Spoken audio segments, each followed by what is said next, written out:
We're going to begin with new details on the chopper crash that killed Kobe Bryant, his daughter, and 7 others. That crash here in this neighborhood, in the hills in this neighborhood behind me, that killed 9 people. Welcome once again to Crime Mystic 8, where today we will be discussing the untimely death of Kobe Bryant. Let's start by remembering who Kobe Bryant was in life. Kobe Bryant was known to be one of the most successful basketball players in history. He was also known to be the second youngest basketball player to be drafted to the National Basketball Association. He was drafted in 1996 into the Charlotte Hornets and then traded to the Los Angeles Lakers. He was drafted straight from high school, which is a dream come true for many basketball players so young. Bryant spent 20 years of his career as a shooting guard for the Los Angeles Lakers. In 2008, Kobe Bryant was named the league's most valuable player. There isn't a basketball fan alive who did not mourn the death of Kobe Bryant, as he was one of the most prolific sportsmen of our time. In fact, when he died, he not only made the front cover of the LA Times, but the story of his passing was sprawled out over several pages of the publication. Kobe Bryant's death is easily one of the most shocking deaths in sports history. His death quickly became one of the most influential news stories of our century, with the entire world mourning his life and career and showing support to his family and friends. Kobe Bryant died alongside his 13-year-old daughter, Gianna, in January 2022. Kobe, his daughter, and 7 others perished in a fatal helicopter crash in California. While the deaths are officially listed as an accident, U.S. officials were quick to put the blame on the pilot, Zabayan, who also died in the crash. So, who was Zabayan, and why did he take the blame?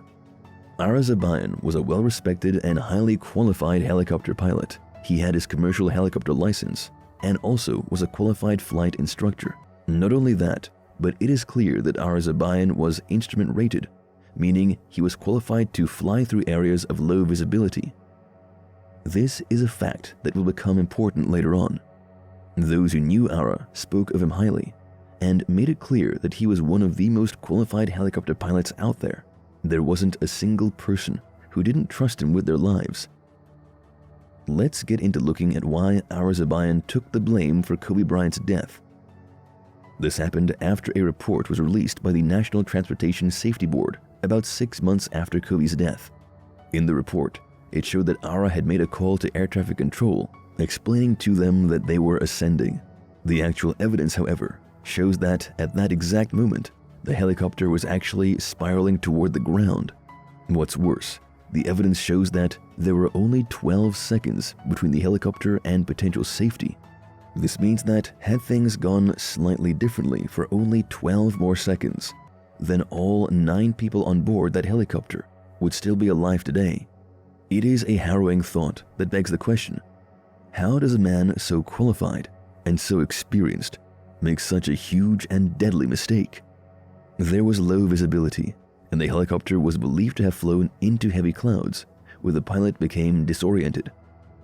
Keep in mind, though, that he was qualified to fly in precisely such conditions. Yet, the authorities maintain that Ara simply got lost in the clouds, and it caused the helicopter to plummet to the ground, killing all on board. The report also shows that there was no sign of mechanical failure, which ultimately led to the crash being classified as an accident.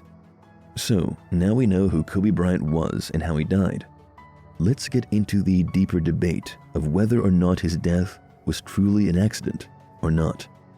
There are some who believe the death occurred after Kobe Bryant was put on a kill list by Big Pharma. While this seems wildly dramatic and like quite a stretch, it is true that Bryant was in the middle of a legal battle with a company who was using his nickname, Black Mamba, to sell energy drinks. Kobe believed that they were trying to use his name to make it seem as though he was affiliated with the drink, when he absolutely was not. At the time of Kobe's death, the two sides were deemed to be in talks of a settlement. As one can imagine, the settlement was likely in Kobe's favor, and there are those who believe that the company was behind Kobe's death as a means to get out of it. We live in a society where those who hold the money make the rules, and those rules seem to change when that money is at risk. So it is easy to see how some might come to this conclusion.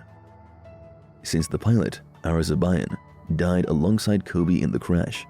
It made him the perfect scapegoat to take the blame. And boy, was the blame put on him quick. In times of major loss, like the death of a sporting superstar, the world feels better when there is someone to blame. Somehow, it makes the death seem more meaningful. In this case, they blamed it on the pilot. Some reports stated that the pilot was fully aware of the dangerous conditions and should never have taken the helicopter out there to begin with. They accuse him of negligence, resulting in the death of 9 people, including himself. Others have come out to say that Arzabayan would never have done anything to put those people in danger, that he was a professional all the way through and understood the risks. Other pilots who knew him maintained that he was not the kind of person to take dangerous risks. One thing that is odd about it all is that there was no functioning black box on board the helicopter. This goes against the law and is extremely uncommon in cases like this. It certainly plays a large role in limiting the information that is available to investigators looking into the case.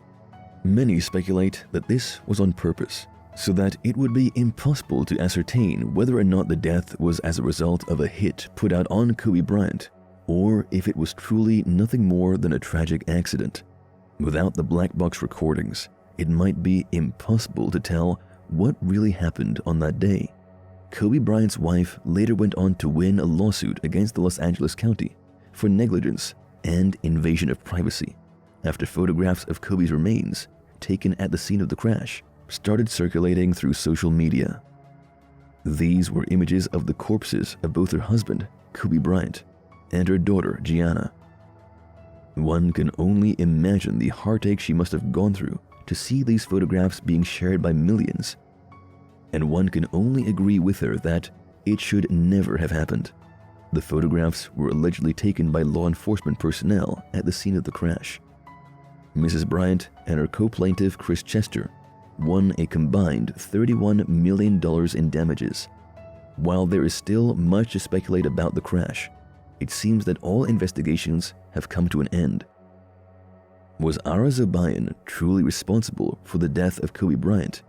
Or was he merely just the perfect scapegoat for something a lot more sinister? It will be almost impossible to know.